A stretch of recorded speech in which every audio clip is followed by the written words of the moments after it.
የምወዳችሁና የማከብራችሁ በየትኛውም ስፍራ ሆናችሁ ይህን መልእክት ለምታዩ ወገኖቼ ሁሉ በያላችሁበት ስፍራ ሰላም ይሁን ለማለት እወዳለሁ። ከዚህ በማስከተል የተሰጠን በጣም ብዙ ያጣነው ግን እጅግ ትንሽ ነው። እግዚአብሔር እናመስግን የሚል መልእክት ለማስተላለፍ ነው ዛሬ ገባሁት። ለምን እንደዚህ አልክ ብትሉኝ አሁን አይናችሁ ሁለቱም ከናንተ ይለይና አይናችሁ ይውጣና የሆነ ገንዘብ ይሰጣችሁ ቢባል ጥሩ ቤት ሊሆን ይችላል፣ ጥሩ መኪና ሊሆን ይችላል። ትመርጣላችሁ ወይ? አሁን ባለው ሁኔታ ላይ በጣም ቆንጆ ቤት ቢኖራችሁ ሰዎች መተው ይደሰቱበታል። ጥሩ ቤት አላቸው ከማለታችሁ ውጪ እየዳሰሳችሁ ስፋቱን በመራመድ ካልሆነ አታውቁትም። በጣም ጥሩ ቆንጆ መኪና ቢኖራችሁ አትነዱትም፣ በሰው ነው የምታስነዱት። አይን ባይኖራችሁ አይንን በገንዘብ መግዛት አንችልም። አይን የሌላቸው ሰዎች ልባቸው ብርሃን ስለሆነ በልባቸው ብርሃን ብዙ ነገሮችን ይመለከታሉ። ተለማምደውታል ከልጅነት ጀምሮ። ስለዚህ በጣም የተዋጣላቸው ሰዎች ይሆናሉ። የሆኑም ሰዎች አሉ። አይናቸው እጅግ በጣም መልካም የሆነ ሰዎች አሉ።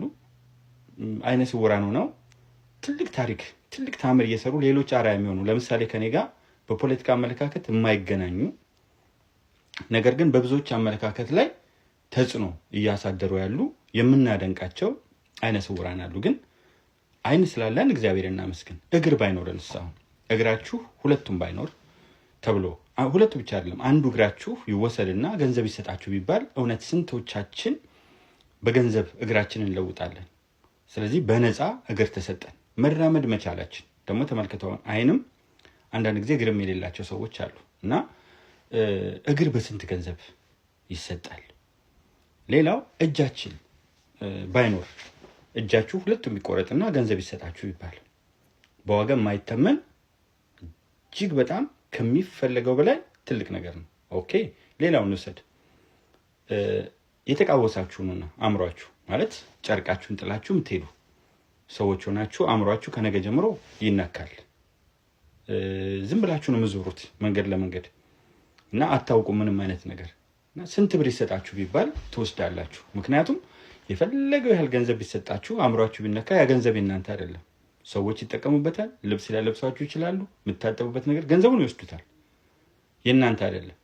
ስለዚህ የተረጋጋ አእምሮ ማግኘት በምንም አይነት ገንዘብ በምንም አይነት ሂሳብ የሚለካ ነገር አይደለም እና እያንዳንዱን የሰውነት ክፍላችንን ብናይ ከዛ በኋላስ በህይወት አንዳንድ ሰዎች ሲያስተምሩ ብለውታል።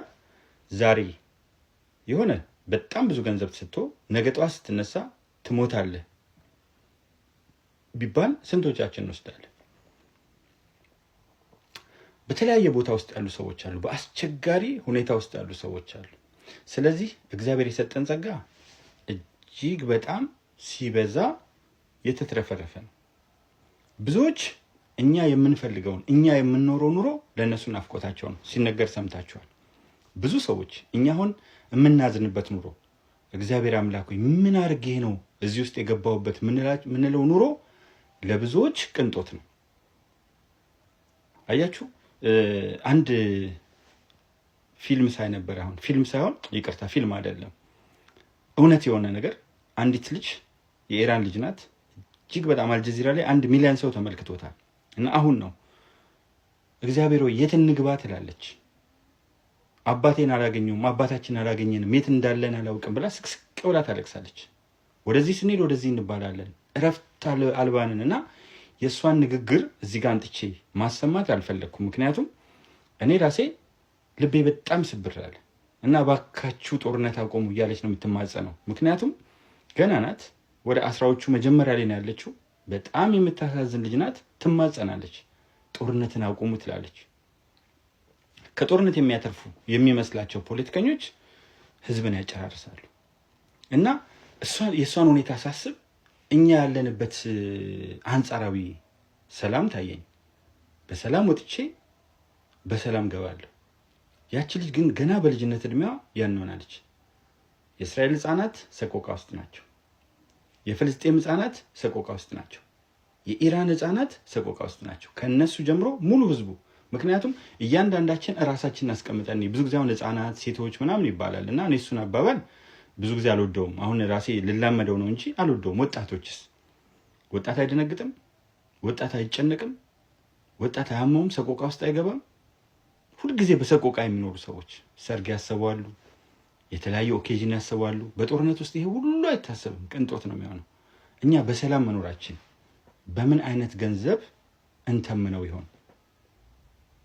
አየራም መተንፈሳችን እንደው የሰውነታችን ክፍል ደግሞ መቆረጥ ብቻ አይደለም። አሁን ልባችን ላይ እየተሰቃየን በልብ ህመም ገንዘብ ይሰጣችሁ ቢባል ማን ይፈልጋል?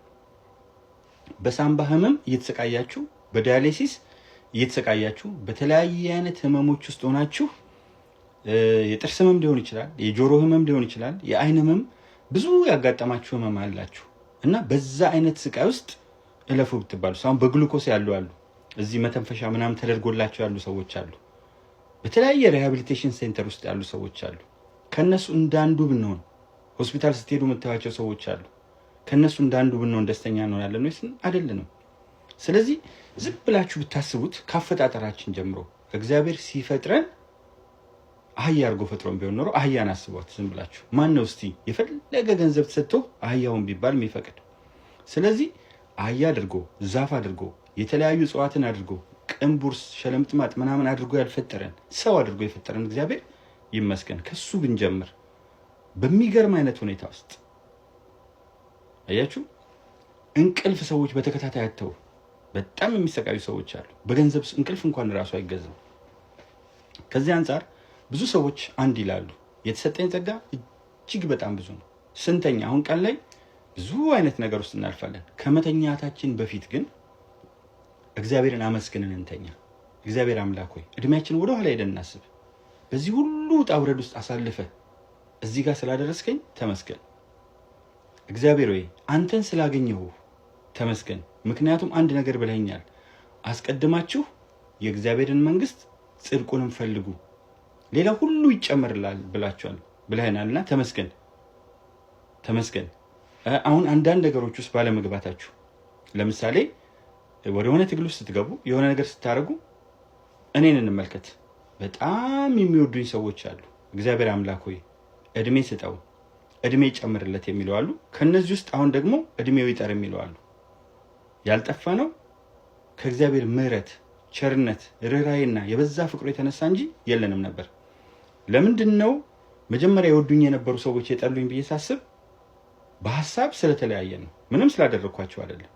በሐሳብ ስለተለያየን፣ እንደኛ ካላሰብክ፣ እኛ የምንደግፈውን ካልደገፍክ፣ እኛ የምንቃወመውን ካልተቃወምክ፣ እንደ ሰው ቆመ አንተ በደረስክበት ንባብ፣ አንተ በደረስክበት መስተጋብር፣ በተረዳኸው የሃይማኖት የሞራል የተለያዩ አይነት ነገሮች ልክ ለምንድን ነው የምታስበው? እኔ እንደማስበው አስብ። እኔ ከምደግፋቸው ጋር ቆመህ አጨብጭብ፣ እኔ የምቃወማቸውን ደግሞ ተቃወም የሚለው ነገር መሰረታዊ የሆነ ችግራችን ነው። ምክንያቱም ሰው በነፃነት እግዚአብሔር በነፃነት እንድናስብ ፈቀደልን። በነፃነት እንድናስብ እንደ እጃችን አሻራ ሁሉ የተለያየ አይነት አስተሳሰብ ሰጠን። አንድ አይነት ብንሆን ኖሮ መንታዎች እኮ አንድ አይደሉም። አንድ አይነት ብንሆን ኖሮ ሁለት ሰው አድርጎ መፍጠር አልነበረበትም። የተለየ ነገር ሰጠን። ስለዚህ ሰዎች ሲጠሉን ፈጽሞ አንደንግጥ፣ አትደንግጡ፣ ቁሙ። የጠሉኝ በእኔ ጥፋት ነው ወይስ በእነሱ ያረዳድ ችግር ነው በሉና እናንተ ጥፋት ከሌላችሁ አትጸጸቱ። ጥፋት ካላችሁ ግን ጸጸት የሚበላችሁ ከሆነ ይቅርታ ጠይቁ። ጸጸት ካልተሰማችሁ ግን ሰዎች ቢያሟችሁ የመጨረሻ መልእክት ይሄ ነው፣ አትጨነቁ። ክርስቶስን በኤልዜቡል አለበት ያለ ነቢዩ መሐመድን ያሳደደ ከመካ ወደ መዲና ክርስቶስን እስከ መስቀል ያደረሰ እኔ ማንኝና ለኔ ይመለሳል። ክርስቶስን እኮ ነው። አጋንንት አለበት፣ አጋንንት እያወጣ አጋንንት አለበት ካሉ ትክክለኛ ታሪክ እየተናገርክ ታሪክ አታውቅም ቢሉ ምን ይገርምሃል? ይሄ መልእክቴ ነው። ሰዎች ከእናንተ ራስ ምንም ብትሆኑ አይወርዱ። ሀብታም ብትሆኑ ቆርቆሮ አጠገቡ ይሏቸዋል። ድሃ ብትሆኑ የከሰል ሻጭ ልጅ ይሏቸዋል። ከሴት ጋር ብትሄዱ ኤክስትሪም ሴክሹዋል አፕታይት አለው ይሏቸዋል። ብቻችሁን ብትሄዱ ቀዥቧል ይሏቸዋል። እግዚአብሔርን እናመስግን። ታየ ቦጋላ አረጋ ኢልመደስ ኦዳ ዘነጌ ሊቦርና ቦረና ወግጂ የኢትዮጵያ ልጅ። ጨረስኩ።